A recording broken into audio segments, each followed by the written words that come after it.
हमारे दादा परदादा 100 साल 120 साल जिया करते थे। तो ऐसा क्या हो गया हम 60 साल में 66 साल में मर रहे हैं। इंसान एक ऐसा जीव है जो बीमार होने पर भी ना ब्रेड ढूंढता है, दूध ढूंढता है, खिचड़ी ढूंढता है। जानवर खाना खाना छोड़ रहा है, जबकि वो जानवर है। इंसान जो सर्वश्रेष्ठ रचना है भगवान की, वो खाना ढूंढ रहा है। किसी को भी जुकाम बुखार खांसी हो तो घबराने नहीं चाहिए। मित्र है, फोड़ा, फुंसी, उल्टी, दस्त, ये हमारे भले के लिए आते हैं। मुझे अपनी मदर का भी मोतियाबिंद का ऑपरेशन कराना है, डॉक्टर ने अभी कराना है। क्या कराना चाहिए? पूरे भारत को मैं एक योग सिखा रहा हूँ। अगर ये योग पूरा भारत कर लेगा 90% बीमारियां ठीक हो जाएंगी। आप कभी डिप्रेशन में नहीं आ सकते, आपका कभी दिमाग खराब नहीं हो सकता, आप बुढ़ापे में सठिया नहीं सकते, आपको हार्ट अटैक नहीं पड़ सकता, आपकी कभी सेक्स पावर कम नहीं हो सकती। भारत में 10 करोड़ लोग बीपी के पेशेंट हैं। मैं एक डाइट चार्ट बता देता हूँ, पूरे भारत की शुगर ठीक हो जाएगी। किसी को दवाई खाने की जरूरत नहीं पड़ेगी। मेरे चाचा ने बोला डॉक्टर साहब चश्मा नहीं लगवाना, अब कोई तरीका बताओ। और मैं 50 साल का हूँ, आज तक तो लगा नहीं। कैंसर के पेशेंट, कैंसर में लोग सर्जरी कराते हैं, इम्यूनोथेरेपी कराते हैं, फिर साइड इफेक्ट से कैंसर दोबारा आ जाता है। लेकिन जैसे हम डाइट ठीक करते हैं, पंचकर्म करते हैं, वही कैंसर का पेशेंट लंबा साल जी जाता है और कैंसर भी दोबारा नहीं आता। जिसके भी बच्चा नहीं हो रहा कई सालों से, आ जाओ 15 दिन हमारे पास रहो और जाके ट्राई करो, प्रेगनेंसी हो जाएगी। अभी मैं एक बच्चे से मिला, उस बच्चे का पेनिस डेवलप ही नहीं हुआ। अच्छा। अब उसकी माँ ने बताया कि मैं तो पूरे के पूरे 9 महीने की प्रेगनेंसी में रोज ही अंडे खाती थी। आज हमारे साथ एक ऐसे गेस्ट बैठे हैं जिनका हेल्थ से रिलेटेड आपने बहुत सारे रील्स देखे होंगे, सोशल मीडिया पर कई सारे वीडियोस देखे होंगे, जिनको जब से मैंने देखना शुरू किया तो मुझे ऐसा लगा शायद ये आदमी राजीव दीक्षित के अगले रूप हैं, या बहुत सारी उपाधियों से इनको सम्मानित करते हैं लोग। तो आज हम देखते हैं इनसे हेल्थ के बारे में क्या क्या डिस्कशन कर पाते हैं। तो वी हैव हियर आचार्य मनीष जी। कैसे हैं मनीष सर आप बताइए। ठीक है, तो आज हम हेल्थ के बारे में आपसे बहुत कुछ सीखेंगे जी जरूर। प्लस मैं अपने बारे में बहुत कुछ आपसे जानना चाहूँगा, क्योंकि मैं भी थोड़ा स्ट्रगल कर रहा हूँ हेल्थ को लेकर के इन दिनों, क्योंकि पिछले 1.5-2 साल में मैंने अपने साथ बहुत जाती करी है शरीर के साथ, तो वो सब भी मैं आपसे समझूंगा। तो आपको इनको इन्वाइट करने का पर्पस मेरा पर्सनल स्वार्थ था कि अपने बारे में मैं डिस्कस करूँ आपसे। अच्छा जी, एक सवाल, आपकी जर्नी कैसे रही और ये आचार्य आप कैसे बने? क्योंकि मैं जो आपको इंटरनेट पर देख रहा हूँ शायद 2-3 सालों से देख रहा हूँ, उसके पहले आप कहाँ थे? सर एक्चुअल में मैं खुद बहुत बीमार रहता था। मेरी लाइफ मेरी बड़ी डार्क स्टोरी है। मैं तो खुद सुसाइड करने चला गया था, इतना बीमार रहता था। ये मेरा दूसरा जन्म है। मतलब जब मैं 21 साल का था 95 में, तो उस टाइम मेरा वजन था 39 किलो। हर 3-4 महीने में जॉन्डिस, निमोनिया, बुखार हो जाता था। तो मेरे मौसा जी आयुर्वेदिक डॉक्टर थे, उन्होंने मुझे बोला मेरे पास आ, मैं तेरे को कुछ सेट करता हूँ। और फर्स्ट टाइम मेरा आयुर्वेद से आमना सामना वहाँ हुआ और मेरा जीवन वहीं से बदला। और जब मैं मौसा जी के पास पहुंचा था बाई चांस, उससे कुछ दिन पहले उनको भी हार्ट अटैक पड़ा था। उनको डॉक्टर ने बाईपास सर्जरी बताई थी। उन्होंने खुद अपने हार्ट प्रॉब्लम को रिवर्स किया जब मैं वहाँ रहता था, और मेरे को भी ठीक किया। वहाँ से मेरी जर्नी स्टार्ट हुई। और मैं बताऊंगा मेरी पहली सैलरी भी 800 रुपये थी वहाँ पे। ओके। और वहीं से जर्नी स्टार्ट हुई। और आज आपके सामने 125 हॉस्पिटल, क्लिनिक, 350 डॉक्टर, 2300 लोगों की टीम है आज हमारी। लिस्टेड कंपनी है, सब लोगों का प्यार है, लोग ठीक हो रहे हैं, इसलिए हमें दुआएं मिल रही हैं, दुआओं से काम चल रहा है। ओके, तो क्या अभी हम नेटवर्क की बात कर सकते हैं? वो आपकी मर्जी है, लोग गूगल पे सर्च कर लेंगे, सब मिल जाएगा उनको। ठीक है। तो अभी आप बेसिकली क्या क्या चीजें कर रहे हैं हेल्थ रिलेटेड लोगों के स्वास्थ्य को बेहतर करने के लिए? अभी हम लोग हॉस्पिटल चला रहे हैं, कुछ क्लिनिक्स चला रहे हैं और कुछ ट्रीटमेंट सेंटर चला रहे हैं। मींस जो भी दुनिया में लाइलाज बीमारियां हैं, हम बॉडी को सेट करके उनको रिवर्स करना सिखा रहे हैं। जैसे किडनी फेल, लोगों के लिए लाइलाज है कि डायलिसिस कराओ, ट्रांसप्लांट कराओ, लेकिन 50-60% पेशेंट का डायलिसिस हमारे पास जो हमने तरीके अपनाए उससे डायलिसिस बंद हो गया। कम तो बहुतों का ही हुआ।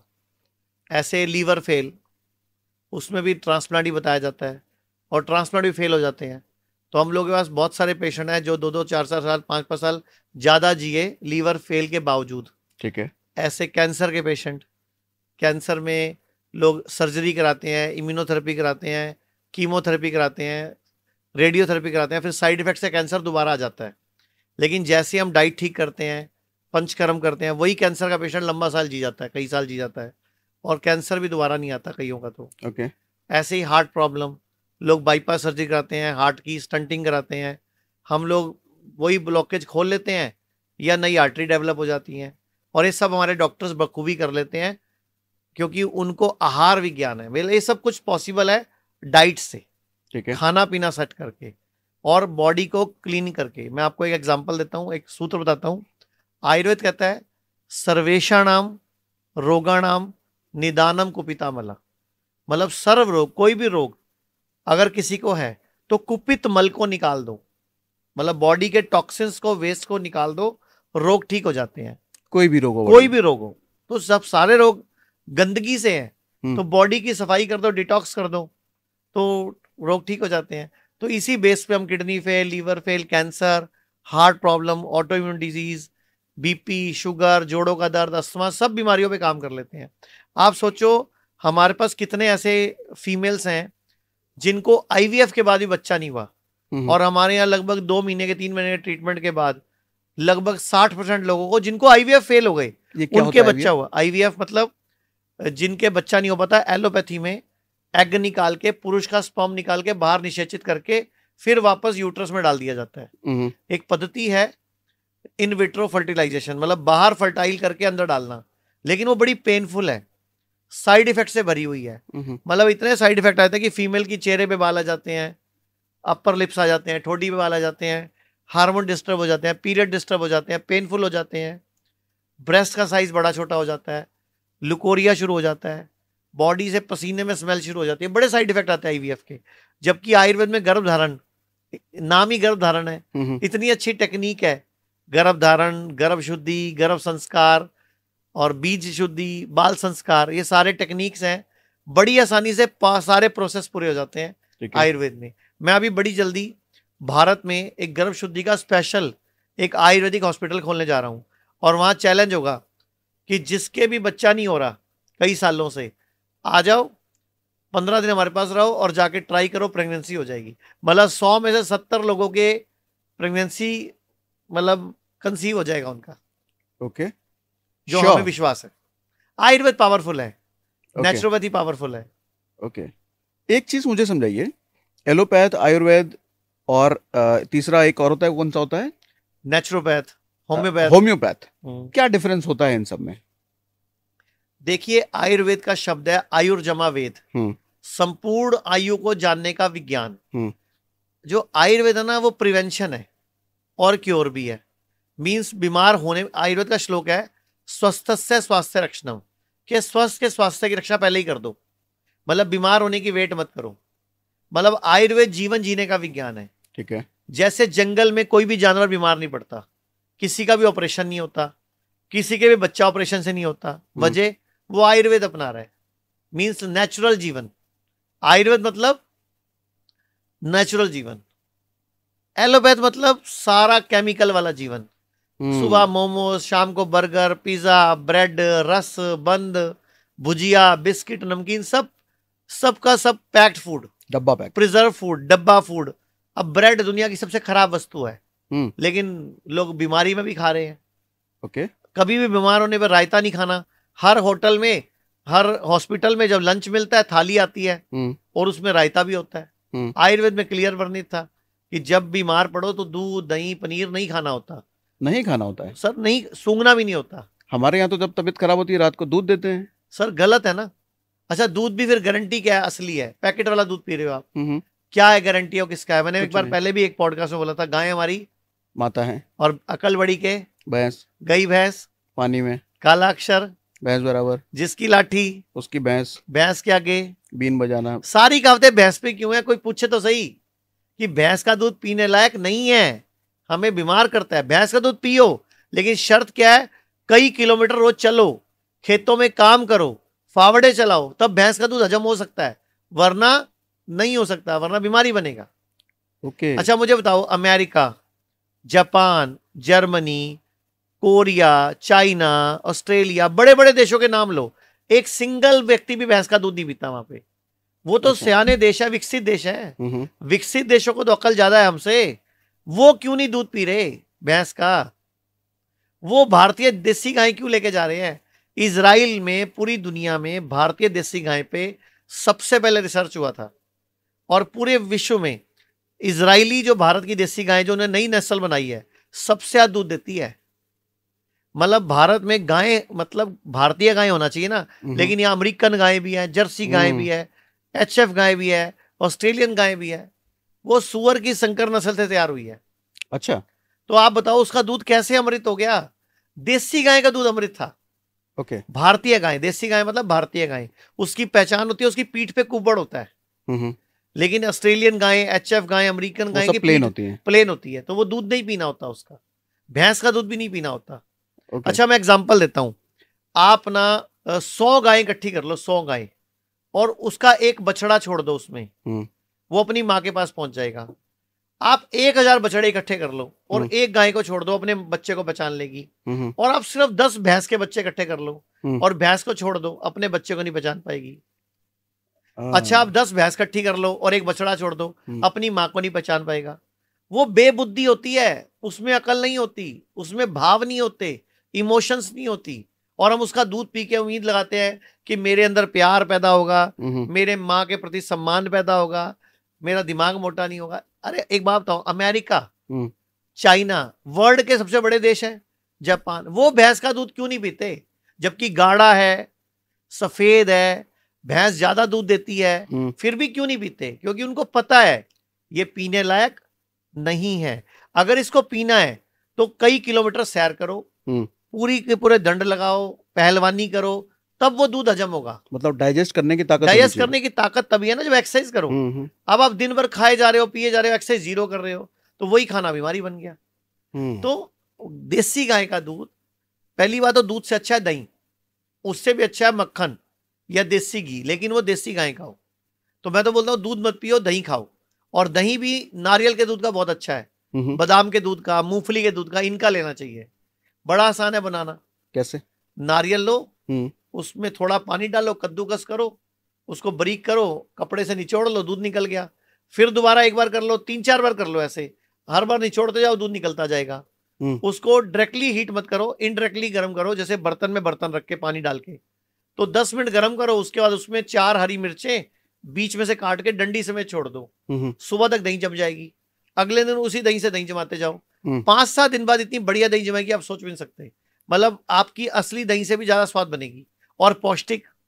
अच्छा चलो एक बात बताओ, भारत में बोलते हैं कैल्शियम के लिए दूध पियो, आयरन है, फॉलिक एसिड है, कहां से मिलेगा? दूध से मिलेगा। दूध शक्ति, ऐसे ही बोला, संडे हो या मंडे रोज खाओ अंडे, है ना, मुर्गा खाओ ताकत आएगी, ऐसे ही बोलते हैं। मुझे बताओ, हाथी की हड्डियां सबसे मजबूत हैं। हाँ मजबूत। हाथी क्या खाता है? घास फूस। तो उसको कैल्शियम कहां से मिलता है? उसी घास फूस से। आयरन से, iron, folic acid, multivitamin, vitamin D, B12 कहां से मिल रहा है? पत्तों से ही ना। अच्छा चलो, गैंडे की हड्डियां में मजबूत है, गैंडा क्या खाता है? वही जंगली चीजें, यानी कि यही खाता है, उसको भी वहीं से मिलता है। अच्छा घोड़ा क्या खाता है? वही घास फूस ही खाता होगा जंगल में। फिर तो जब सबको calcium, iron, folic acid, multivitamin इन पत्तों से मिल रहे हैं, तो फिर हमने क्यों दूध पीना है, अंडे खाने हैं? तो संडे हो या मंडे कभी ना खाओ अंडे, क्योंकि ये खाने लायक नहीं है। और अंडा तो आपको क्या बताऊं, मैं आपसे ही पूछ लेता हूं सवाल, आप पॉडकास्ट मेरा चल रहा है लेकिन मैं सवाल आपसे पूछ लेता हूं। 2 तरह का अंडा होता है, एक देसी अंडा, एक फार्मी अंडा, दोनों में फर्क बताओ। पता नहीं, मैं वेजिटेरियन बन चुका हूं, पहले नॉनवेज खाते थे। हाँ। अच्छा देसी अंडा होता क्या है, फार्मी अंडा होता क्या है? आइडिया नहीं, दर्शकों से पूछ लेते हैं, कमेंट बॉक्स में बता देना भाई कि देसी अंडा, फार्मी अंडा में फर्क क्या होता है। ठीक है। देसी अंडा मुर्गा मुर्गी के मिलन से पैदा होता है। मुर्गा मुर्गी मिलन करते हैं, फिर वो पैदा होता है और उस अंडे से बच्चा होता है। जो फार्मी अंडा है, उस मुर्गी ने पूरे जीवन काल में मुर्गे को देखा भी नहीं होता। अच्छा उसको मुर्गा चाहिए ही नहीं। अच्छा हमारी फीमेल में 28 दिन पीरियड चलते हैं, 5 दिन बंद होते हैं, चंद्रमा की कला से चलते हैं। मुर्गियों में उल्टा होता है, ये वो 28 दिन अंडे देती है। जो देसी मुर्गी होती है वो साल में 15-18 अंडे देती है, 20 अंडे देती है। ठीक है, यानी कि अपने पीरियड्स के साइकिल के हिसाब से देती है। लेकिन जो फार्मी उनकी डेवलप की है, मुर्गी डेवलप हुई है, वो 1 महीने में 25-30 दिन अंडे देती रहती है। मतलब 25 दिन 26 दिन अंडे देती है, सिर्फ 5-4 दिन उसका रेस्ट होता है। यानी कि वो साल में 300 अंडे दे देती है। तो बेसिकली अंडा क्या है, वो मुर्गी को आर्टिफिशियल पेन्स से चल रही है, वो मुर्गी का मेंस्ट्रुअल वेस्ट है। मतलब मेंसेस है वो पीरियड्स, जो मुर्गी का अंडा है वो बेसिकली उसके मेंसेस आ गए। अब हम उसके मेंसेस खा रहे हैं, तो क्या हेल्दी डाइट है वो? उससे हमें न्यूट्रिशन मिलेगा, और वो मुर्गी ने कभी मुर्गा देखा नहीं है। चलो ये मुर्गा अंडे को साइड पे कर देते हैं। आप जब नॉनवेज खाते थे तो मुर्गा खाते थे कि मुर्गी खाते थे? मुर्गा खाते थे। कैसे पता आपको? ये नहीं पता। मार्केट में जो मिलता है ना वो मुर्गा होता है ना वो मुर्गी होती है, वो बॉयलर होता है, वो सिर्फ मांस के लिए डेवलप होता है। वो अच्छा? बोथ ना वो मुर्गा होता है ना मुर्गी होती है, वो सिर्फ मांस के लिए बड़ा करते हैं। एक तरह से वो हार्मोन डिस्टर्ब प्राणी है। उसको खा के हमारे हार्मोन क्या हेल्दी होंगे? ये कॉन्सेप्ट थोड़ा समझाइए, ये क्या आपने बताया कि बॉयलर होते हैं? ना वो मुर्गा है ना वो मुर्गी है, वो सिर्फ मांस के लिए बड़ा किया गया है। एक मुर्गे का बच्चा 40 दिन में मतलब लगभग 300 ग्राम का होता है। ठीक है।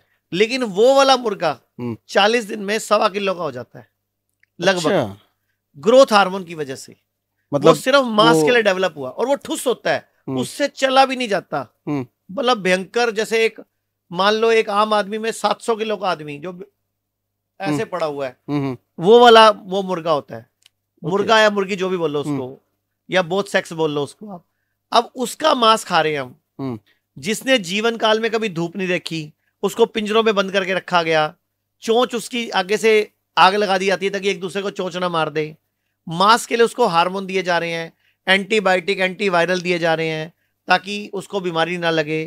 वो उसको ऐसी ऐसी चीज खिलाई जा रही है जिससे उसका मांस बढ़ जाए।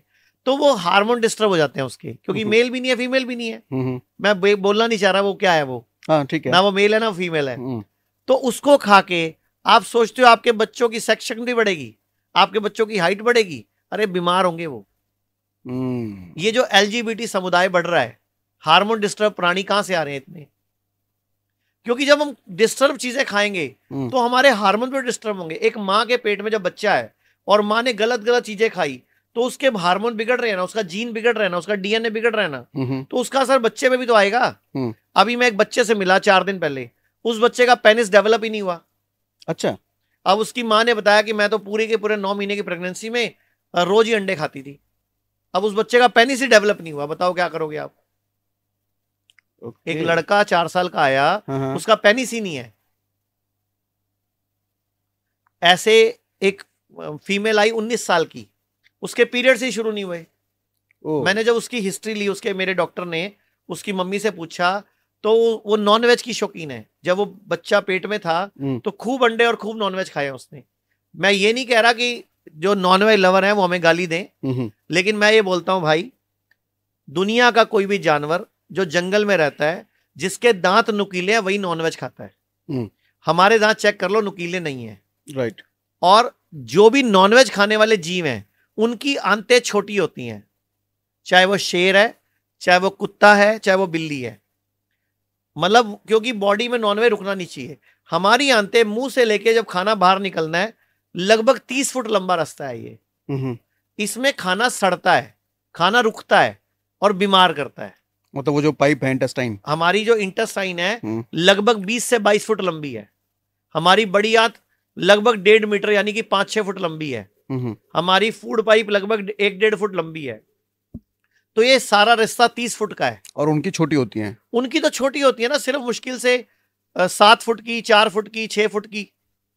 गाय की लंबी है, भैंस, जितने शाकाहारी जीव हैं सबकी आंतें लंबी होती हैं। गाय की, भैंस की, बकरी की, हमारी, हाथी की, घोड़े की, आपकी ऊंट की, जो शाकाहारी जीव है ना सबकी आंतें लंबी होती हैं। और क्या होता है? और उनके नाखून नुकीले नहीं होते। ठीक है। जो मांसाहारी जीव होते हैं उनके दांत भी नुकीले होते हैं, उनके नाखून भी फाड़ने के लिए मांस को बने हैं। और फिर जो मांसाहारी जीव होते हैं वो मांस को भून के या पका के नहीं खाते, कच्चा खाते हैं। तुम क्यों फिर लगा रहे हो तड़के लगा के? तो स्वाद तो तड़कों का है। अगर तुम्हारे में दम है तो खाओ ना, कच्चे अंडे खाओ, कच्चा मांस खाओ, और थोड़े दिन बाद इंसान को खाने लग जाएंगे। तो क्योंकि मांस का कोई अपना स्वाद थोड़ी है। थोड़े टाइम पहले, कुछ साल पहले, बचपन में जब हम छोटे थे, दिल्ली में एक तंदूर कांड हुआ था। क्या था? अपनी बीवी को ही तंदूर में भून दिया था उसने। ऐसा? हाँ, दिल्ली में हो चुका है। मैं नाम नहीं लेना चाहता ऐसे किसी का। नैना सानी हत्याकांड हुआ था एक दिल्ली में। ओके, और क्यों, क्या लॉजिक था इसका? अपनी बीवी से दुखी था, उसको तंदूर में भून दिया उसने और कुछ टुकड़े खा गया उसके। वो खा भी गया? हाँ, ये उस पे है ना। अभी एक पीछे वो जो एक कांड हुआ था, निठारी कांड, उसमें भी जो था। उसमें भी वो बच्चों के खून पी जाता था वो। तो कितना कुछ है। ये क्या है? ये विकृत मानसिकता है ना। अच्छा, जो नॉनवेज खाते हैं और नॉनवेज काटते हैं वो हिंसक हो जाते हैं। घर में भी उनके झगड़े ज्यादा होते हैं। उनके अंदर वो भाव जो है ना वो हमारे ना रस होते थे, वीर रस, क्रोध रस, हास्य रस। आपको याद है बचपन में हिंदी क्लास में पढ़े हमने रस? हाँ पढ़े हैं सब। तो वो क्रोध रस, वो मतलब हमारी बॉडी में हिंसा वो कहां से आई? जब हम हिंसा करते हैं, हिंसा देखते हैं, तो फिर ऐसे ही होगा ना। कहते भी हैं जैसा खाएंगे अन्न वैसा होगा मन। तो कृपया मेरी हाथ जोड़ के रिक्वेस्ट है, बड़े बड़े स्टार्स वीगन बन चुके हैं, वेजिटेरियन बन चुके हैं, विराट कोहली हो, चाहे अक्षय कुमार हो, ऐसे जॉन अब्राहिम हो, ऐसे कितने स्टार्स हैं, शाहिद कपूर, ऐसे सैकड़ों हैं। तो आप भी क्यों नॉनवेज खा रहे हो, पाप के भागी बन रहे हो? वेजिटेरियन खाओ, आपको अंकुरित चाट खाओ, स्प्राउट्स खाओ, आपको बेस्ट न्यूट्रिशन मिलेगा। और पत्ते खाओ। पहले आप याद करो, आपकी उम्र कितनी है? 36। बचपन में ना जब हम छोटे थे, सलाद कटती थी जब घर में, तो मम्मी ने ऊपर मूली के पत्ते, शलगम के पत्ते भी काट देती थी, हमारे भी घर में। लेकिन आजकल क्या, पत्तों को फेंक दिया जाता है, मूली के पत्ते, शलगम सब फेंक देते हैं कि पेस्टिसाइड लगे हुआ है, ऐसा दिमाग डाल दिया हमारे। अच्छा, बर्गर खा जाएंगे, पिज्जा खा जाएंगे, बर्फी खा जाएंगे, मोमोज खा जाएंगे, साला पत्ते फेंक देंगे। अरे धो लो भाई उसको अच्छी तरह, पत्ते खाओ भाई, मूली के पत्ते, शलगम के पत्ते, गाजर के पत्ते, साग, ये चीजें खाओ, न्यूट्रिशन है, हड्डियां मजबूत होती है। ये जिम में जाके जो प्रोटीन खाते हो, एक्स्ट्रा कोई कैल्शियम सप्लीमेंट लेते हो, बाद में हिप जॉइंट घिस जाता है, किसी की किडनी फेल हो जाती है, वो कौन भुगतेगा? तो मेरा तो एक ही मकसद है कि जिस खाने के लिए हम बने हैं वही खाना खाना चाहिए, नेचुरल। नेचुरल खाना खाने के लिए हम बने हैं, प्रकृति खाना। ये जितना हम अच्छा, मैं एक सवाल पूछता हूं। दाल है, दाल, आपने दाल को अंकुरित कर लिया, ठीक है, अगर जमीन में बोओगे उग जाएगी ना? उग जाएगी। लेकिन आपने उसको तड़का लगा दिया, अब उगा के दिखाओ। अब नहीं उग सकता, अब वो डेड फूड है। आप डेड फूड खा के जीवन की उम्मीद लगा रहे हो। आपने जिस भी चीज को आग लगा दी, वो डेड हो गया। उसको उगा के अच्छा, कोई भी चीज को उबाल के, पका के मुझे उगा के दिखा दो, नहीं हो सकता। उसमें लाइव एंजाइम खत्म कर दिया आपने। अब मुझे बताओ उसमें जीवन बचा कहां? और आप उम्मीद लगाते हो न्यूट्रिशन डेफिशिएंसी होगी, फिर आप मल्टीविटामिन लेते हो, फूड सप्लीमेंट लेते हो। वही कच्ची चीज को अगर हम जमीन में डाल दें तो कुछ ना कुछ तो हो ही जाएगा वो। सर वो उगेगी। आप भिंडी को लो, उसके बीज बो दो, भिंडी उगेगा, पेड़ बन जाएगा। टमाटर के बीज लो, टमाटर उग जाएगा। लेकिन आप टमाटर का तड़का लगा दो और उसके बीज वो नहीं उगेंगे। भिंडी को तड़के लगा दो, उगाओ, नहीं उगेंगे। तो सर जिसको हम कच्चा कहते हैं ना, वो कच्चा नहीं है, वो धरती का पका हुआ है। धरती में कच्चा बोया गया था बीज, धरती ने पकाया, वो भी पका हुआ है। उसको कच्चा कृपया मत कहो, उसको पका हुआ कहो। उल्टा हम लोग जो खा रहे हैं वो डेड फूड खा रहे हैं, वो जीवन नहीं देगा। एक बात बताओ, हमारे दादा परदादा 100 साल 120 साल जिया करते थे, तो ऐसा क्या हो गया हम 60 साल में, 66 साल में, 65 साल में मर रहे हैं? भारत की एवरेज है 66 है, जापान की 84 है, चाइना की 79 है, अमेरिका की 72 है, रशिया की 78 है, इंडोनेशिया की 76 है। भारत की 66 क्यों है? क्योंकि भारतीय गलती करते हैं। भारतीय अपनी पद्धति छोड़कर अंग्रेजों के पीछे भाग रहे हैं। टॉयलेट सीट इंग्लिश कर दी, सारा बेड़ागर कर दिया, पेट ही साफ नहीं होता, घुटने ऑपरेशन करा रहे हैं। जबकि मैं बोलता हूं सबको, मैंने कई पॉडकास्ट में बोला भी है कि रोज सुबह उठ के उकड़ू बैठ के गरम गरम पानी पीना चाहिए और 5 कड़ी पत्ते चबाने चाहिए। कभी कोई कैल्शियम, फॉलिक एसिड की कमी नहीं होगी। अच्छा, कभी नहीं होगी सर। कड़ी पत्ता क्या है? फुल ऑफ न्यूट्रिशन है ना। एक अदरक का टुकड़ा चबा लो, कभी हार्ट अटैक नहीं पड़ेगा। एक हल्दी का टुकड़ा भी चबा लो, कभी कैंसर नहीं होगा। एक हल्दी का टुकड़ा चबा लो रोज सुबह, कभी कैंसर नहीं होगा।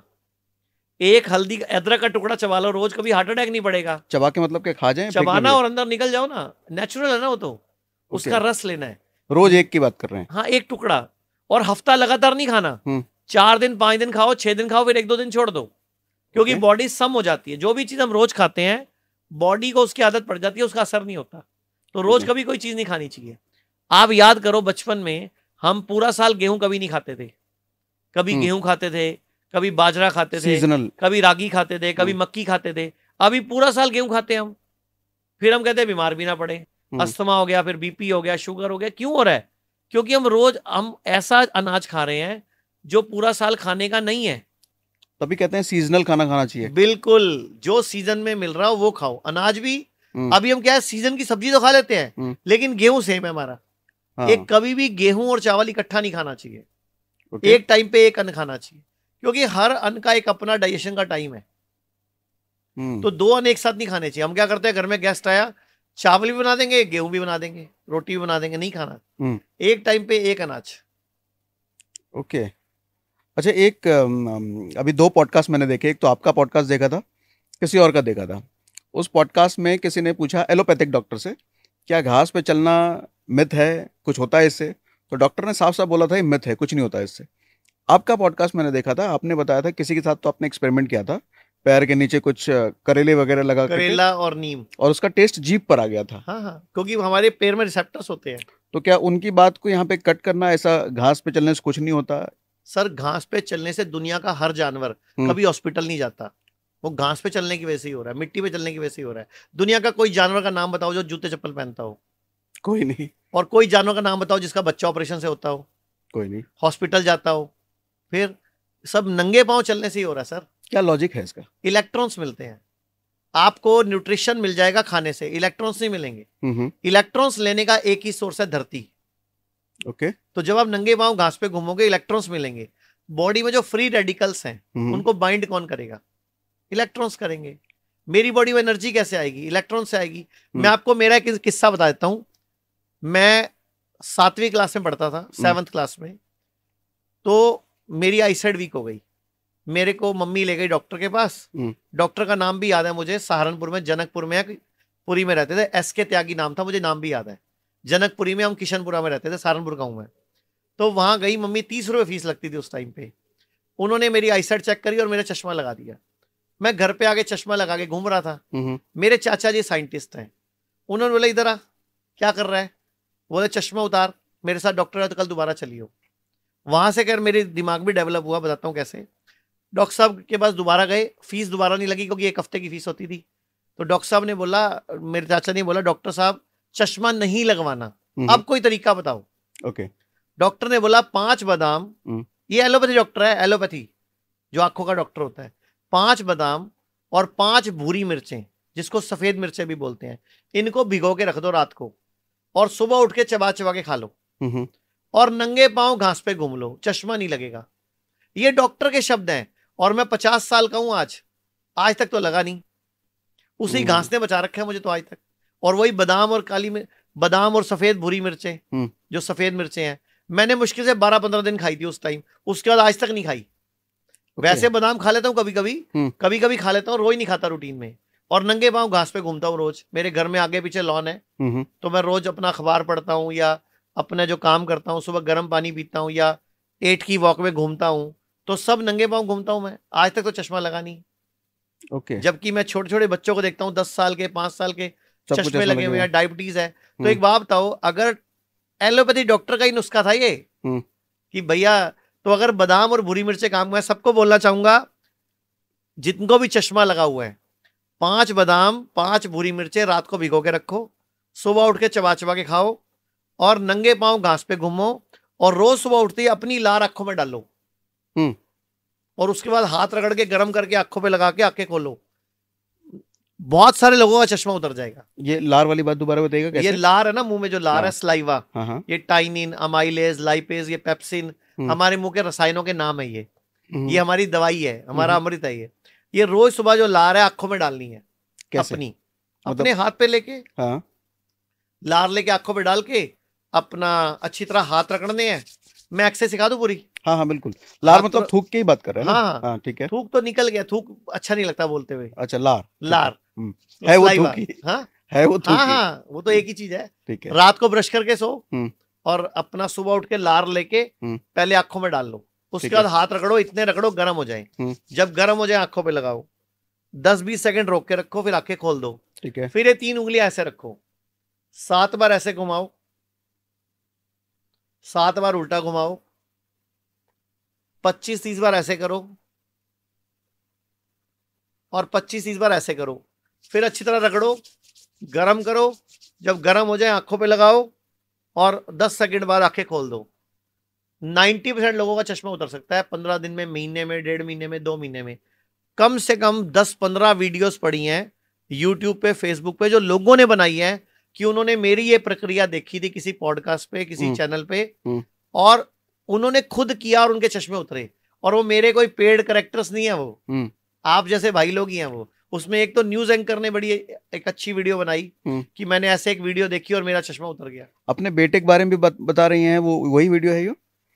एक न्यूज एंकर का तो देखा, एक न्यूज एंकर है जिसने मेरा नाम लिया बकायदा। हाँ। कि मैंने उनकी वीडियो देखी थी और मेरा चश्मा उतर गया। और वो बता रही है मैं अपने बेटे के साथ भी, छोटा बेटा है, रोज करती हूं। यस वो न्यूज एंकर है वो। अच्छा एक चीज बताइए, बहुत सारी बीमारियां लाइलाज कहा जाता है। डायबिटीज लाइलाज है, कैंसर तो आपने खुद ही बता दिया, ऐसी बहुत सारी बीमारियां हैं। क्या सच में लाइलाज होती है बीमारियां? सर मैं एक चीज पूछता हूं, एक डायबिटीज की बात कर लेते हैं, बहुत कॉमन है। मैं पहले तो आपसे एक सवाल पूछता हूं, आपने कभी कोई जानवर पाला आज तक? नहीं।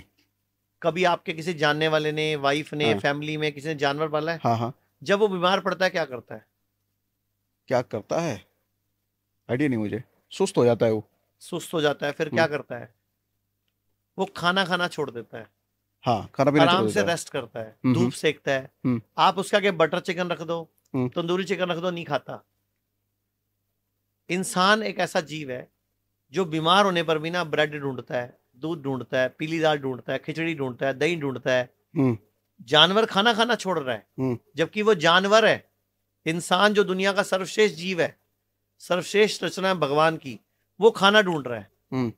एक्चुअल में आयुर्वेद में कंसेप्ट है लंघन परम औषधम, उपवास ही परम औषधि है। ओके। जब भी कभी आपको पहली बार डायबिटीज हुई, एग्जाम्पल, आपने क्या किया? आप गए डॉक्टर के पास, आपको जरूरत ही नहीं थी, आप उसी टाइम अपना खाना ठीक कर देते, 2-4 दिन में बॉडी खुद हरा देती है उसको। लेकिन डॉक्टर ने क्या बोला? आप गोली खाओ। कब तक खाओ? जिंदगी भर खाओ। आपको बीपी हो गया, डॉक्टर साहब गोली खाओ। कब तक खाओ जी? जिंदगी भर खाओ। आपको थायराइड हुआ, गोली खाओ। कब तक खानी है जी? जिंदगी भर खानी है।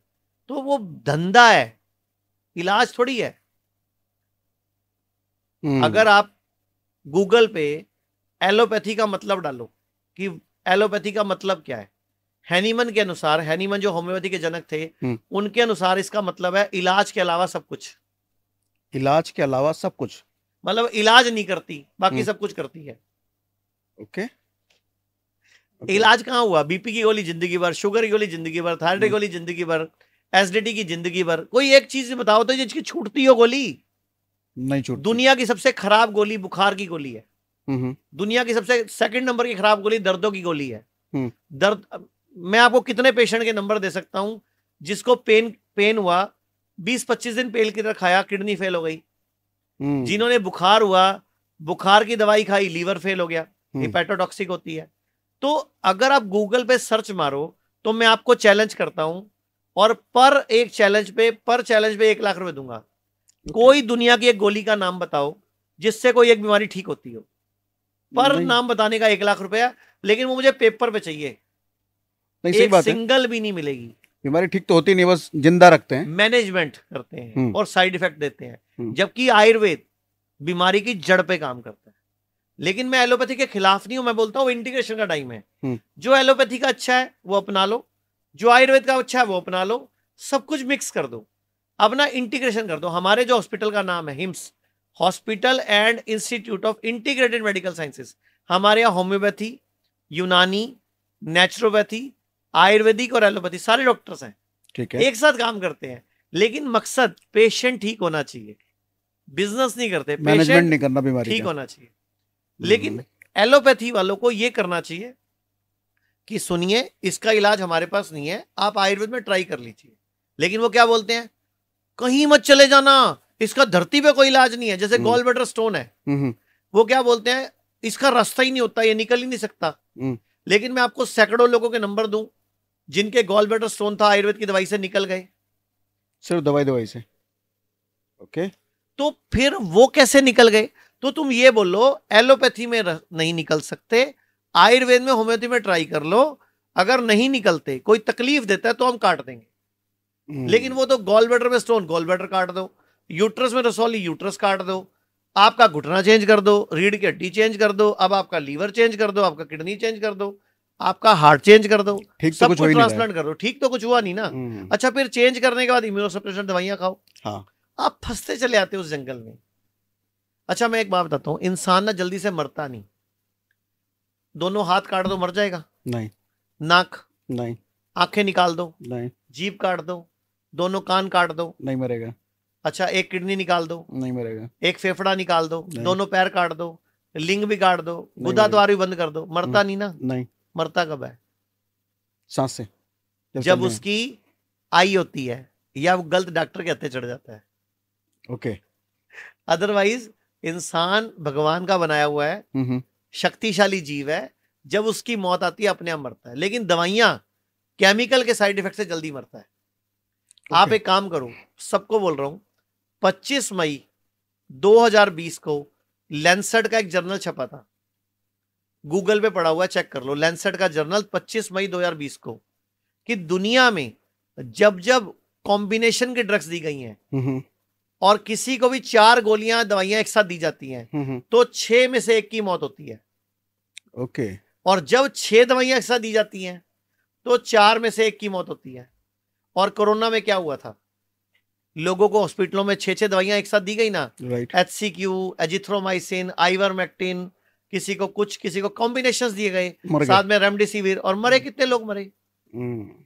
तो भाई मैं बोलता हूं, सिंपल सा सर्दी जुकाम, मैं आज आपके चैनल पे बता देता हूं, किसी को भी जुकाम, बुखार, खांसी हो तो घबराने नहीं चाहिए, मित्र है। आयुर्वेद कहता है फोड़ा, फुंसी, उल्टी, दस्त, जुकाम और बुखार ये मित्र है, ये हमारे भले के लिए आते हैं। कैसे?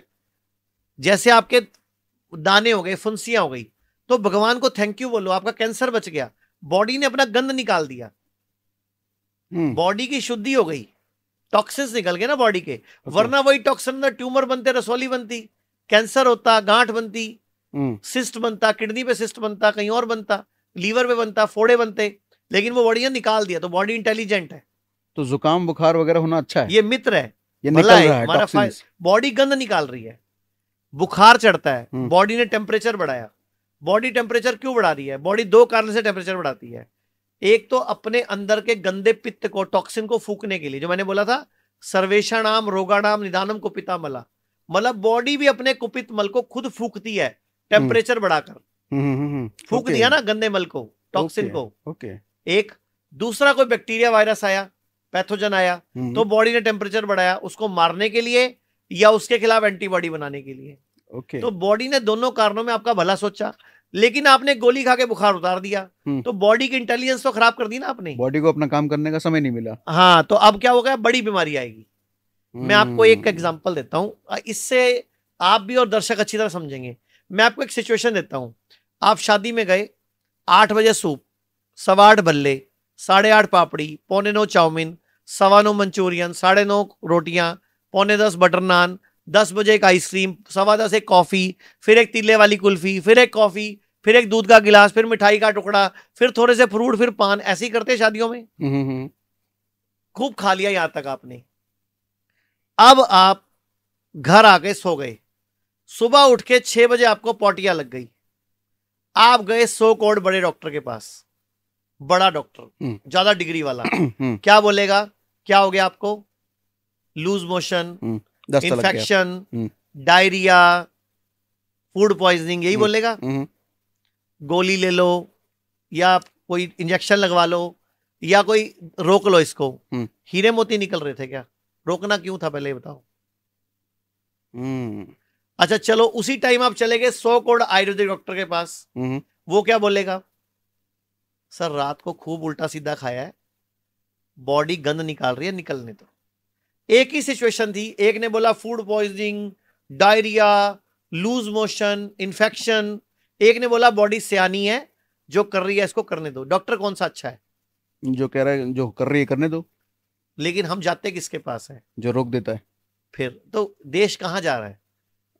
तो मैनेजमेंट इस पूरे देश में, बीमारियों का मैनेजमेंट आयुर्वेद के पास होना चाहिए और इमरजेंसी का मैनेजमेंट एलोपैथी के पास होना चाहिए। तो आपके हिसाब से बुखार में फिर करना क्या चाहिए?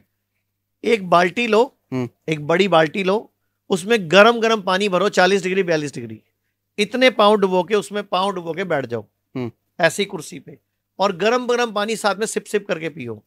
जैसे ही पानी ठंडा होने लगे निकालते जाओ, 2 डिब्बे डालते जाओ। इसको बोलते हैं lower leg hot water immersion. ऐसा लगभग 30 40 50 मिनट 1 घंटे तक करो। 100 में से 80 लोगों का बुखार या 85 लोगों का बुखार 1 घंटे में ठीक हो जाएगा। ओके। बिना गोली खाए।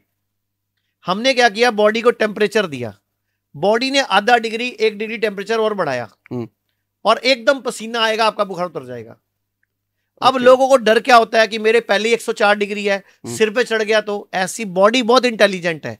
लोग गलती क्या करते हैं वो इंपॉर्टेंट है। कभी भी बुखार हो, खाना नहीं खाना, फ्रूट खाओ, सैलड खाओ, नारियल पानी पियो, अन्न नहीं, जूस पियो, अन्न, चावल, दूध की बनी चीजें मत लो। ये जो 104 चढ़ता है, 103 चढ़ता है, 106 होता है, ये आपके खाने की वजह से होता है। क्योंकि बॉडी अपने आप फाइट कर रही है। आपने खाना खाया, अब बॉडी खाना जम करे कि तुम्हारी फाइटिंग करे, एक काम ही करेगी ना बॉडी एक टाइम पे। जैसे लोग पॉटी करने गए, टॉयलेट गए, एक मैगजीन लेके चले गए, अब आपका दिमाग कहाँ है? किताब पढ़ने में। अब बॉडी पेट पूरा साफ करेगी क्या? नहीं। तो कुछ ना कुछ गंद रख लेगी, बाद में बवासीर, फिशर फिस्टूला होएगा। कभी भी अंग्रेजी टॉयलेट सीट पे पेट साफ नहीं होता और खड़े होकर पेशाब करने से ब्लैडर खाली नहीं होता। ये भारत में बहुत बड़ी गलती है। मैं सबको बोलना चाहूंगा, नीचे बैठ के पेशाब किया करो। आप अपने दादाजी परदादाजी कोई हैं अगर, सब बैठ के करते थे, तो फिर उनका ब्लैडर खाली होता था, उनको प्रोस्टेट की प्रॉब्लम नहीं होती थी, ना प्रोस्टेट कैंसर होता था। आज की डेट में सब खड़े होकर पेशाब करते हैं, ब्लैडर खाली नहीं होता, सबको प्रोस्टेट की प्रॉब्लम है, सबको सेक्स वीकनेस आ गई, सबको सबकी धार भी वहीं गिर जाती है। लोगों ऐसे ऐसे पेशेंट आते हैं हमारे पास कि डॉक्टर साहब मेरी धार ना मेरे पैर पे गिर जाती है, मतलब आगे ही नहीं जाती, मतलब पेशाब की धार में भी जान नहीं रही। तो हम गांव में आज भी देखते हैं जो पुराने लोग हैं वो बैठ के ही करते हैं। तो सर उनको प्रोस्टेट की प्रॉब्लम नहीं है, ये खड़े होकर करने वाला है किधर से फिर? हाँ जी, कहां से शुरुआत हुई? सब अंग्रेजों की चाल है। अंग्रेजों ने हमारे देश में सारा बेड़ा गर्क कर दिया और हमारे देश में जो अंग्रेजियत को मानने वाले लोग हैं ना, ये सारी उनकी फैलाई हुई चालें हैं कि हिंदुस्तान बीमार बने और किसी का बिजनेस चले। ये बिजनेस है। अगर आपका ब्लैडर खराब होगा तो किसी को तो फायदा हो रहा है, किसी को धंधा मिलेगा। अच्छा, जो शुगर की गोली बनाने वाली कंपनी है या बीपी की गोली बनाने वाली कंपनी है, वो हर साल क्या चाहती है? मेरे पेशेंट बढ़े। वो चाहेगी मेरे पेशेंट घट जाएं? कभी नहीं। तो वो तो चाहेंगे लोग बीमार पड़े हमारी। वो तो चाहते हैं फूड इंडस्ट्री प्रमोट हो, संडे हो या मंडे रोज खाओ अंडे, नॉनवेज भी खाओ। अच्छा एक बात बताओ, जो नॉनवेज है वो जिंदा मुर्गे का है, मरे हुए मुर्गे का है? मरे का है। हमारे घर में मरे हुए को 4 घंटे बाद तो तुम शमशान में जला देते हो कि इसकी बॉडी में बैक्टीरिया पैदा हो जाते हैं, हाँ। इसकी बॉडी में कुछ जीव पैदा हो जाते हैं। साला मुर्गे में नहीं पैदा हो रहे? नहीं, हमने ना उसको पका दिया, पकने के बाद उसमें कई और तरह के पैदा हो जाते हैं। वो कौन मतलब जो नॉनवेज लवर्स जो कहता है ना आई लव फिश, तो आप गलती से मत समझना वो फिश को प्यार करता है। वो I love fish, I love chicken, वो मतलब कोई एनिमल लवर नहीं है, वो एनिमल किलर है। राइट। मैं सबको एक बात बोलना चाहूंगा, जिनकी भी शुगर हाई रहती है, आप सब एक एक्सपेरिमेंट करो। एक बड़ी परात लो जिसमें आटा गूंथते थे, उसमें करेला, नीम को बराबर मात्रा में चॉप कर लो, चटनी बना लो उसकी, और उसमें खड़े होके पैरों से ऐसे ऐसे करो करेला और नीम को बराबर मात्रा में। 10 मिनट, 15 मिनट, 20 मिनट में आपकी जीभ पे स्वाद आ जाएगा करेले और नीम का। तो सोचो, जीभ पे स्वाद आया, खाया नहीं है, तो यानी कि मेरी बॉडी की सारी नसें, सारी मसल्स ब्लड से ट्रेवल करके वो नीम और करेले का असर जीभ तक पहुंचा है। तो सोचो मेरा ब्लड प्यूरिफाई हो गया। राइट। आधे घंटे बाद शुगर चेक कर लेना, कम हो जाएगा। अगर आपकी शुगर 500 थी तो 400 मिलेगी, 400 थी तो 200 मिलेगी। ओके, शुगर डाउन हो गई। तो क्या ये रेगुलर करना ठीक है?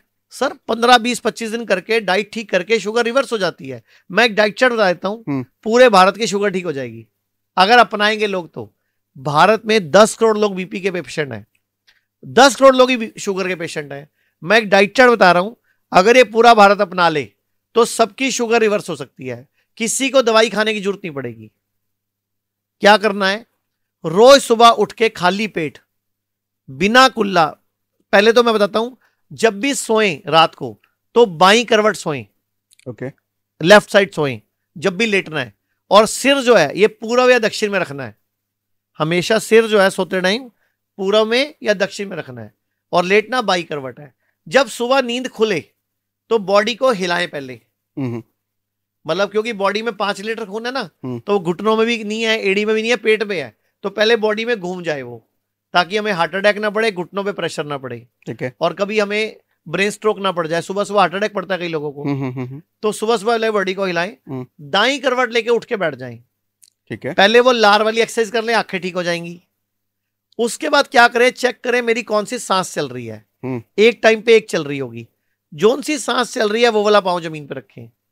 अच्छा, ये काम हो गया। अब नीचे उकड़ू बैठ के, इंडियन टॉयलेट स्टाइल में बैठ के, इतना बड़ा टुकड़ा अदरक, इतना बड़ा टुकड़ा हल्दी और गरम गरम पानी पिए, चबाएं और गरम गरम पानी पिए, और 5 या 10 कड़ी पत्ते खाएं।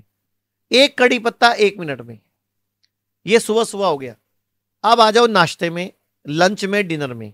जो आप रूटीन में खाते हो उसका नाम रख दो प्लेट 2। ओके। जैसे आप खाते हो नाश्ते में, इसका नाम आज से क्या है, प्लेट 2। ठीक है। लंच में जो खाते हो उसका नाम है प्लेट 2, डिनर में भी खाते हो उसका नाम है प्लेट 2। उससे पहले एक प्लेट 1 ऐड कर लो। नाश्ते में प्लेट 1 क्या होगी, वजन गुणा 10 ग्राम। वजन गुना 10 ग्राम। जैसे वजन है आपका 70 किलो, तो 700 ग्राम फ्रूट्स खाने हैं। अगर आप 50 के हो तो 500 ग्राम खाने हैं, 3, 4, 5 तरह के सीजन के। पहले खा लो, देन प्लेट 2 खानी है, उसी टाइम, गैप नहीं होना चाहिए। लंच में वजन गुणा 5 ग्राम फॉर्मूला है। इसमें सैलड खानी है, पत्ते और सैलड, खीरा, टमाटर, प्याज, मूली, गाजर, मूली के पत्ते, शलगम के पत्ते, कोई भी पत्ते, पान का पत्ता, बरगद का पत्ता, अमरूद का पत्ता, जो भी खाए जा सकते हैं। पीपल का पत्ता नहीं तो जूस बना के पी लो उसका। ठीक है, तो ये पहले खाने हैं, फिर लंच करना है। और डिनर में भी वजन गुणा 5 का फॉर्मूला, सैलड या फ्रूट पहले खाना है, ऊपर से सेकंड प्लेट खाना खाना है। जिसको शुगर की गोली चलती है या इंसुलिन चलती है, वो थोड़े दिन के लिए शाम वाली प्लेट 2 को काटा मार दे। सिर्फ प्लेट 1 ले ले शाम को। ठीक है। सिर्फ प्लेट 1, या दोपहर वाली को काटा मार दे, सुबह खा ले सीधा शाम को। मतलब प्लेट 2 2 ही बार खानी है जिसको शुगर है। ठीक है। अगर तीनों टाइम करोगे तो प्लेट कभी शुगर होगी नहीं। ओके। मतलब होगी नहीं, जिसको नहीं है होगी नहीं कभी। तो ऐसा आप लगातार जब करोगे, और एक परहेज है कि जो भी चीज जानवर से आती है उसको छोड़ दो, और जो भी चीज फैक्ट्री से आती है वो छोड़ दो।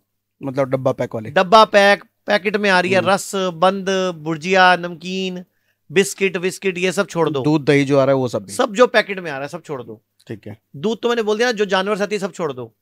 आपको 3 से 4 दिन में शुगर की दवाई कम करनी पड़ जाएगी या छोड़नी पड़ जाएगी, वरना आप हाइपोस्टेट में चले जाओगे। मतलब शुगर डाउन होनी शुरू हो जाएगी आपकी, अगर आपने कम नहीं करी तो।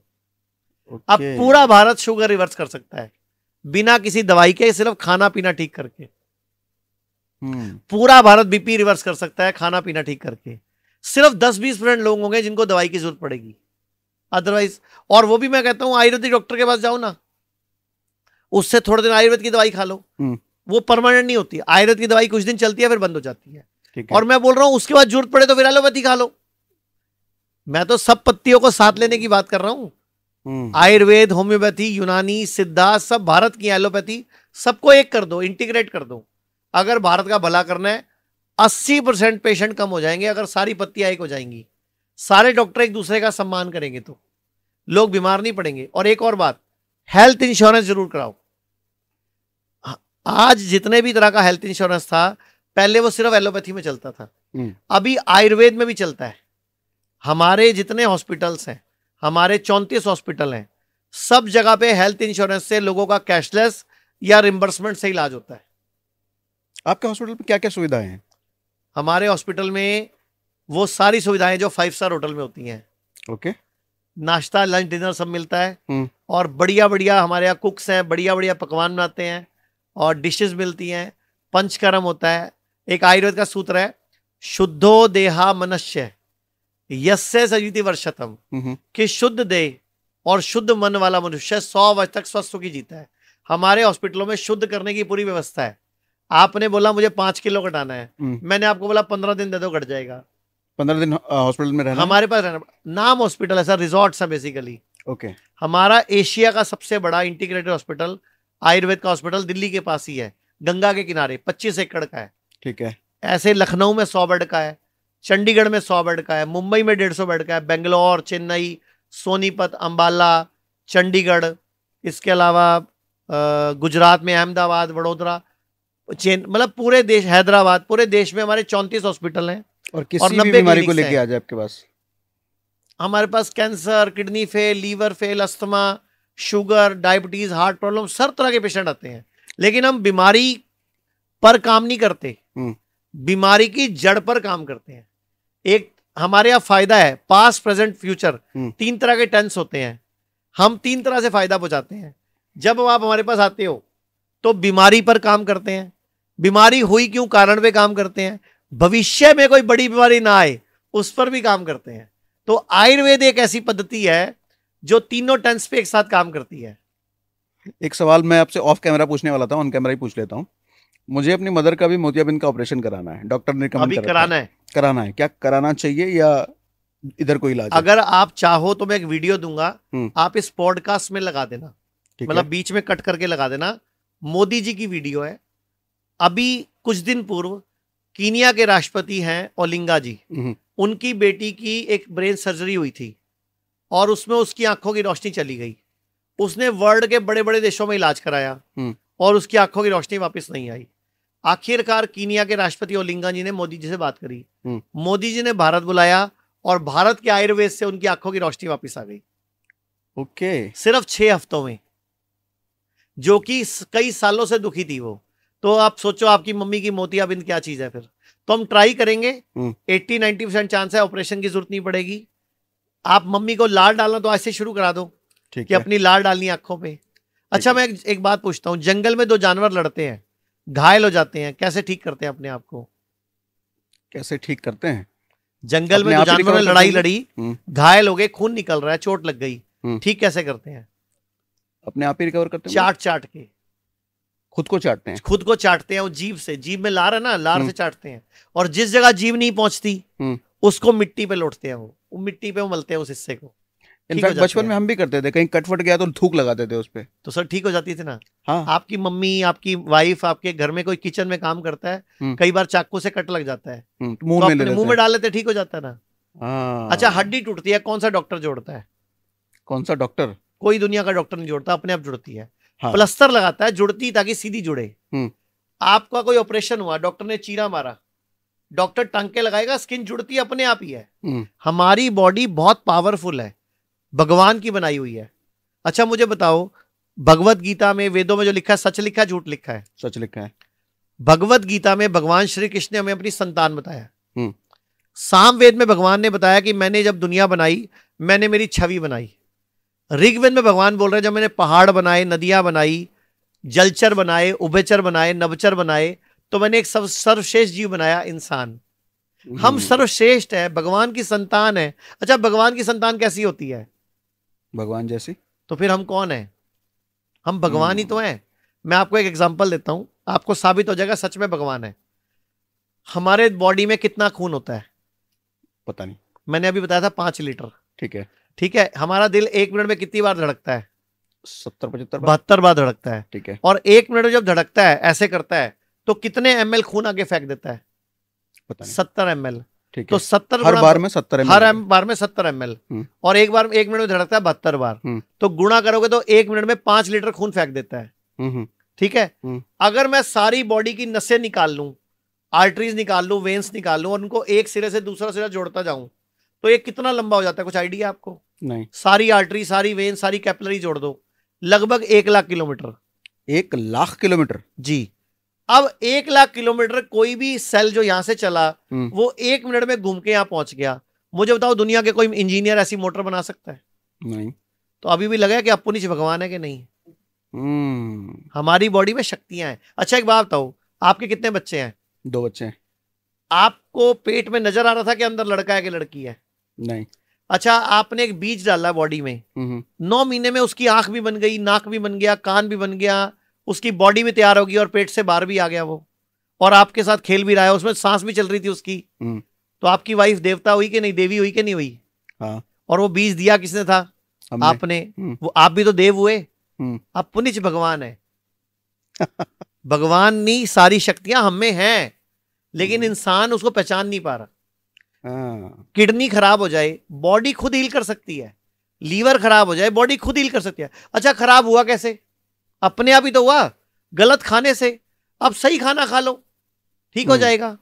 1931 में एक नोबेल प्राइज स्टडी हुई है, ओटो हेनरिच वारबर्ग को स्टडी मिली है, मतलब उसको क्या मिला, ओटो हेनरिच को क्या बोला गया 1931 में, नोबेल प्राइज मिला कि अगर बॉडी में ऑक्सीजन का प्रोडक्शन बढ़ा दो तो कभी कैंसर नहीं हो सकता। अच्छा, तो प्राणायाम क्या है, ऑक्सीजन का प्रोडक्शन बढ़ा रहा है बॉडी में। हम एक्सरसाइज करते नहीं, हमारी सांस चलती नहीं प्रॉपर, तो कैंसर ही पैदा होगा ना। घरों में खिड़कियां बंद कर ली, दरवाजे बंद कर लिए, रात को पूरी कुंडियां, अच्छा एक बात बताओ, रात को आप और आपकी वाइफ कुंडी लगा लेते हो, क्यों मम्मी पर्स लेके भाग जाएगी क्या? नहीं। फिर हवा कहां से आ रही है, एक्सचेंज कहां से हो रही है, फ्रेश एयर आने की जगह ही छोड़ी नहीं आपने। अब जब आप एक कमरे में सोगे 12 फुट बाई 15 फुट के कमरे में, अगर मियां बीवी 2 लोग सो जाएं तो 2.5 घंटे में वो फुल ऑफ कार्बन डाइऑक्साइड हो जाता है सर। और अब 4.5-5 घंटे आप उसी में सोने वाले थे, जबकि हमें ऑक्सीजन चाहिए। तो लंग्स खराब होंगे ना, ब्रेन खराब होगा ना, ट्यूमर होगा ना, रसोली होगी ना।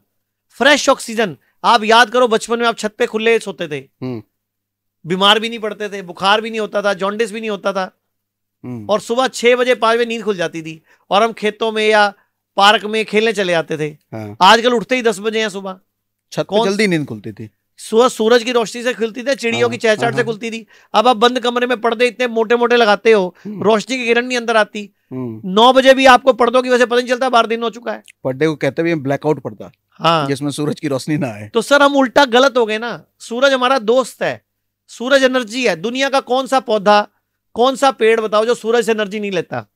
और कोई, और सारे जानवर भी सूरज से एनर्जी लेते हैं, लेकिन हम सूरज को दुश्मन मान बैठे हैं। हमें सनस्क्रीन क्रीम लगानी पड़ रही है, तो हम गलत है, सूरज सही है। सूरज डूबने के बाद खाना खाना भारत की छोटी एज होने का सबसे बड़ा कारण है, और सूरज की रोशनी में नहीं घूमना हमारी बॉडी में न्यूट्रिशन की कमी का सबसे बड़ा कारण है। रोजाना उगते सूरज में कम से कम 2 घंटे बैठना चाहिए या योगा करना चाहिए। दुनिया में स्टैनफोर्ड में रिसर्च हुई है, सूर्य नमस्कार, भारत का सूर्य नमस्कार पूरे विश्व का सबसे पावरफुल योग है, जिसको हम करते ही नहीं। खाना खाने के बाद वज्रासन में बैठना चाहिए, शरीर वज्र जैसा बन जाता है, लेकिन हम बैठते ही नहीं। खाना चबा चबा के खाना चाहिए। मैं कहावत बोलता होता हूं, खाने को पीना है, पानी को चबाना है। हमें पानी पीना नहीं आता सर, पानी का गिलास पकड़ेंगे हम यूं पी जाएंगे। हमारे लीवर पे, किडनी पे लोड पड़ गया सर। एक घूंट पियो 32 बार चबाओ, दूसरा घूंट पियो 32 बार चबाओ। पानी भी देव है सर, 5 तत्वों से बने हम, धरती जल अग्नि वायु आकाश। ये 5 तत्व अगर हमने बैलेंस कर लिए तो हम बीमार पड़ते ही नहीं ना। लेकिन 5 तत्व बिगाड़ लेते हम, पानी को गटगट की, खाने को बिना चबाए खा के, सूरज को ना लेके, हवा छोटी लेके, ऑक्सीजन कम लेके बीमार हो जाते हैं हम। एक मैं योग सिखा दूं, हाँ। पूरे भारत को मैं एक योग सिखा रहा हूं, अगर ये योग पूरा भारत कर लेगा 90% बीमारियां ठीक हो जाएंगी। आयुर्वेद कहता है हम 5 तत्वों से बने हैं, धरती जल अग्नि वायु आकाश, और 3 प्रकृति वात पित्त कफ। इससे सब एक साथ बैलेंस होगा। अपना हाथ करो ऐसे, आप ऐसे इस वाली उंगली को पकड़ो, जो अंगूठा जिसमें रिंग पहनते हैं, इसको दबाओ, बोलो धरती धरती। अब छोटी पकड़ो, जल जल, अंगूठा अग्नि अग्नि, वायु वायु, आकाश आकाश। ये 5 तत्व है, इनको रोज बैलेंस करना है। ठीक है। एक तरीका है मैं धरती जल अग्नि बाल के बोलूं, लेकिन मैं इनके मंत्रों के साथ बोलूंगा, तो आप बोलोगे? ठीक है, चलो इसको पकड़ो, आप बोलो लम लम। अच्छा, कंटिन्यू रखना। ध्वनि बोलोगे ना, आप देखो अंदर वाइब्रेशन हो रही होगी। ठीक है, आपके मुंह में कंपन होगा, देखो जरा, वम वम, रम रम, यम यम, बड़ी उंगली, हम अच्छा, ये वाइब्रेशन अंदर जा रही है, पूरी फील हो रही है। हाँ। अब जब इतनी वाइब्रेशन करोगे तो अंगों की एक्सरसाइज हो रही है अंदर के, मेरे पूरे तंत्रिका तंत्र की एक्सरसाइज हो रही है। आप कभी डिप्रेशन में नहीं आ सकते, आपका कभी दिमाग खराब नहीं हो सकता, आप बुढ़ापे में सठिया नहीं सकते, आपको हार्ट अटैक नहीं पड़ सकता, आपकी किडनी नहीं खराब हो सकती, आपका लीवर नहीं खराब हो सकता, आपकी कभी सेक्स पावर कम नहीं हो सकती, कभी घुटने नहीं दुखेंगे, सारी बॉडी एनर्जाइज हो रही है इससे। सर ये इतनी पावरफुल एक्सरसाइज है ना। हाँ। आप सिर्फ 11 बार इस हाथ में और 11 बार इस हाथ में करो, जब तक जियोगे ना कभी बीमार नहीं पड़ोगे। तो मैंने बता दिया, ये धरती जल अग्नि वायु आकाश, लम वम रम यम और हम, इसके मंत्र हैं। और लास्ट में यहां पकड़ो आप इसको, यहाँ पे, हाँ इसको पकड़ो, और बोलो ओम।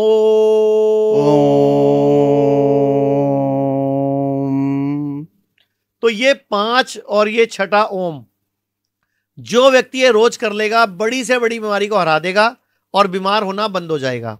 अब करना क्या है, रोज 11 बार इस हाथ में और 11 बार इस हाथ में करना है हमें। पूरी बॉडी में वाइब्रेशन पैदा होगी, एनर्जी पैदा होगी और हम लोग स्वस्थ रहेंगे, सुखी रहेंगे, कभी बीमार नहीं पड़ेंगे। कोई समय इसको करने का? खाली पेट करें, बहुत अच्छा है। सुबह सुबह नाश्ता करने से पहले एक, हाँ, कभी भी नाश्ता करने के बाद नहाना नहीं चाहिए।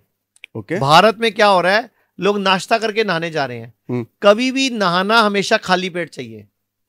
हमारी बॉडी बहुत ज्यादा डिस्टर्ब हो जाती है, पूरे मेरे तत्व डिस्टर्ब हो जाते हैं, मेरा वात पित्त कफ बिगड़ जाता है और बीमार हो जाते हैं हम। तो ये आजकल की युवा पीढ़ी क्या करती है, पहले नाश्ता कर लेती है फिर नहाने चली जाती है। कई बार शाम को 4 बजे नहाती है। अच्छा एक बात बताओ, जब भी आप नहाते हो एकदम एनर्जाइज कैसे हो जाते हो? हाँ, नहाने के बाद एनर्जी मिलती है। तो पानी तत्व है ना एक, उसने मेरी बॉडी के अंदर के पानी के साथ एक क्रिया करी। मेरी बॉडी में भी 70% पानी है।